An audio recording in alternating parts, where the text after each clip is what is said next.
There's a clay pot in a kitchen that faces east. And every morning, before the sun has fully risen, it receives the first prayer of the day. The pot does not move. It does not speak in words. But when the steam begins to rise from the rice cooking inside it, something shifts in the air. Something older than the prayer itself. Something that has been waiting all night to be remembered. The pot sits on a wooden counter, worn smooth by a century of hands. Its clay is dark, almost black in the dim morning light. And the patina that covers it is not uniform. There are places where the seasoning has thickened into a crust that feels like velvet when you brush your fingers across it. There are pale scars where a knife once scraped too hard, and a dark ring near the rim where the rice has bubbled over for so many years that the clay itself has darkened to the color of aged cedar. This pot has never met soap, not once in its long life. Instead, after every meal, it is rinsed with water and set on the hearth to dry. And the family who tends it knows that the crust is not dirt. It is a diary, a living archive of every grain of rice that has ever been cooked within its walls. When the grandmother of this house was a child, she learned the pot's rhythm from her own grandmother, who had learned it from hers. The recipe was never written down. The scroll is blank. There was not no because need. nothing was The pot remembered, itself held the memory, but because nothing needed to be written. the exact amount of water, the precise moment when the flame should be lowered, the way the steam should smell when the rice was ready. The grandmother would press her palm against the pot's clay before dawn, feeling for the temperature that only she could recognize, and the pot would answer her with a warmth that had not changed in 3 generations. If that quiet exchange stirs something in you, a recognition that objects can carry more than function, then perhaps you already know why we gather here. Subscribe to stay with these stories of cookware that remembers, of kitchens that witness lifetimes. And in the comments, tell us, what is one object in your own home that you suspect holds a memory no one has yet asked it to share? A pot, a skillet, a spoon worn smooth by a hand you miss. Write the word archive if it has a story too.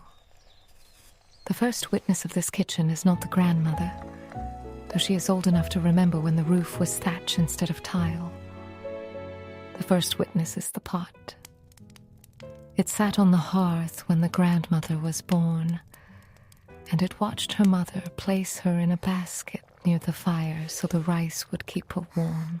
It watched the grandmother herself, years later, stand on a wooden stool to stir the morning porridge with a ladle too big for her hands. It watched her leave for school, leave for marriage, leave for a city far away. And then, decades later, watched her return with children of her own. The pot remembers the year the rice harvest failed. The family had to mix millet with the rice to stretch it, and the broth was thin, and the grandmother's mother wept while she stirred. The pot absorbed that sorrow into its seasoning. Even now, if you press your nose close to the rim on a humid morning, there is a ghost of bitterness beneath the sweetness. A trace of the year that taught the family what scarcity tasted like. The pot also remembers the wedding feast in 1978.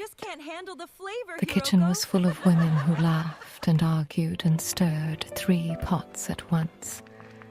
The The grandmother, then a young bride, stood at this very counter and seasoned the rice with salt and a secret pinch of something she had learned from her mother. The pot held that meal with particular care. To this day, if you cook a fresh batch of rice in the pot and let it rest for a moment before serving, there is a faint sweetness that rises with the steam. A sweetness that belongs only to that celebration preserved in the clay, like a pressed flower between pages. Years passed. The grandmother's children grew. They pressed their own palms against the pot's dark clay, learning the temperature by feel just as she had done. They stirred the morning rice before school, their small hands gripping the ladle with the same rhythm their mother had used. The pot watched them grow taller, watched them leave for their own lives, watched the kitchen grow quieter until only the grandmother remained. But she was not alone. The pot was there. Every morning she rose before dawn and filled the pot with water and rice. She placed it on the flame and whispered the same prayer her mother had whispered, and her mother's mother before her. The prayer was simple. It asked for nothing but presence. It thanked the rice for nourishing the body, thanked the pot for holding the warmth, thanked the hands that had come before for teaching the way. And then she would stand in silence, watching the steam rise, feeling the pot's warmth against her palm, listening to the quiet rhythm of bubbles breaking the surface. The pot heard every word. It held a prayer in its clay as it held every meal, every celebration, every sorrow. The seasoning grew darker over the years, richer, deeper. The crust thickened, not with neglect, but with faithful use. Each morning added another layer to the archive. Each prayer became part of the composition. This is the kind of fidelity that does not happen by accident. It happens because someone, somewhere, decided the object was worth the ritual. If you feel the pull to become a custodian of something old and seasoned, subscribe to this quiet lineage. We explore the kitchens where time is written in grease and grain, and every video is an invitation to slow down. In the comments, share a layer of your own. What is one recipe, one habit, one whispered morning prayer that was handed to you without a page to hold it? Just the word layer will let us know you understand. Archaeologists who study ancient cooking vessels have found lipid residues in unwashed German clay pots that still carry the chemical signature of wild boar and millet from 10,000 years ago. The same principle applies here. The pot seasoning is not just fat and minerals. It is memory physically embedded in the clay. The grandmother does not need a written recipe because the pot is the recipe. It remembers the water ratio, the cooking time, the exact moment when the flame should be turned to its lowest whisper. One day, the grandmother fell ill. She could not rise before dawn to prepare the rice. Her daughter, who had moved back to care for her, stood in the kitchen with the pot in her hands, uncertain. She had watched her mother 1,000 times, but she had never done it alone. She filled the pot with water and rice and placed it on the flame, and then she hesitated. What was the prayer? What were the words her mother whispered every morning? She closed her eyes and pressed her palm against the pot's dark clay. It was warm, not from the flame yet. The fire had only just begun to catch. The warmth she felt was older than that. It was the warmth of 1,000 mornings held inside the clay. And as she stood there, her hand against the pot, the words came to her. Not from her memory, but from the pots. She heard them the way you hear With a melody gratitude, you have never learned, we receive but somehow this know blessing. by heart. Let it fill She us whispered with the prayer. light. The pot heard. The steam began to rise. When she served the rice to her mother, the grandmother smiled through her weakness. She did not need to ask if the prayer had been spoken. She could taste it in the rice. The pot had held the memory safe until the daughter was ready to receive it. Now the pot sits on the counter that faces east, and every morning someone rises before the sun to fill it with water and rice. Sometimes it is the grandmother, now stronger, her hand steady on the ladle. Sometimes it is her daughter, who has learned to trust the pot's guidance. Sometimes it is the granddaughter, who stands on a wooden stool just as her grandmother once did, her small hand pressed against the clay. The pot does not judge who stirs. It does not care if the prayer is whispered or spoken in silence, or simply felt in the chest. It only holds the warmth, holds the memory, holds the archive of every meal that has ever been cooked within it.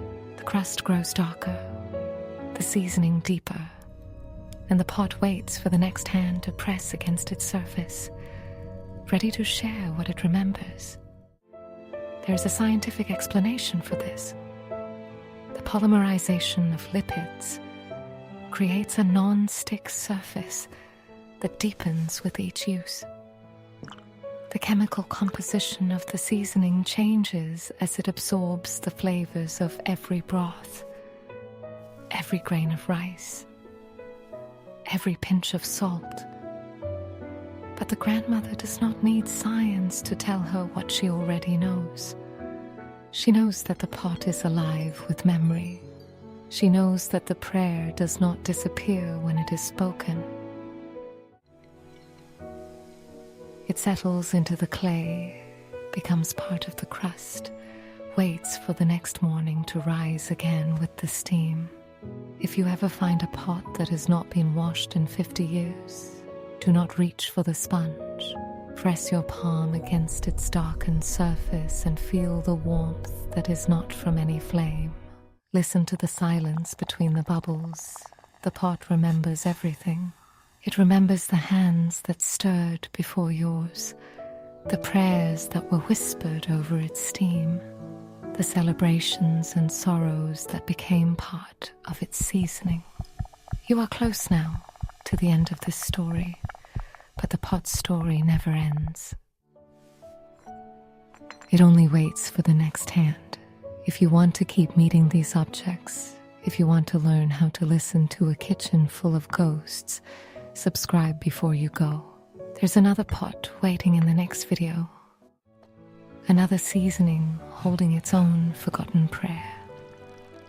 And in the comments, leave the word palm if you have ever pressed your hand against something and felt a warmth that did not belong to the present moment. That warmth is the lineage. You already belong to it. The grandmother's pot is still there, on the wooden counter in the kitchen that faces east. Every morning, before the sun rises, someone fills it with water and rice. The prayer is the same one that has been whispered for 4 generations. The steam rises white against the dark clay, Please bless this and for a moment, and keep the kitchen my family is full of safe ghosts. today. The grandmothers who came before, the children who press their palms against the pot, the hands that will come after. The pot hears every prayer. It holds every memory. And if you let it, it will teach you the recipe that was never written down. The rice hears your morning prayer. The pot holds it safe, and when you press your palm against the clay, you are not alone. You are part of a lineage that stretches back farther than any of us can remember. A chain of hands and hearts and whispered words that began with the first person who ever learned that a pot could hold more than food. So the pot settled onto the wooden counter, its memories swelling with every leftover bubble. The morning light crept through the window, catching the steam as it rose. The grandmother was still asleep, but her daughter stood in the kitchen, her hand resting on the pot's dark clay, her lips moving in the ancient prayer. And the pot listened. It always listens,